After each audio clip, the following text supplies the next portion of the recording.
Emeline. I'm the owner of Happy Tales with Emeline. Here's a quick tip.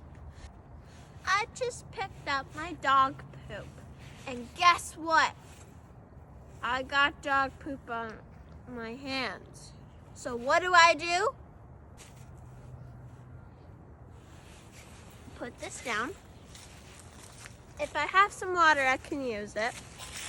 I get some pine. It smells really good. I rub it with my hands for about 30 to 60 seconds. Then it gets rid of the dog poop smell. Okay.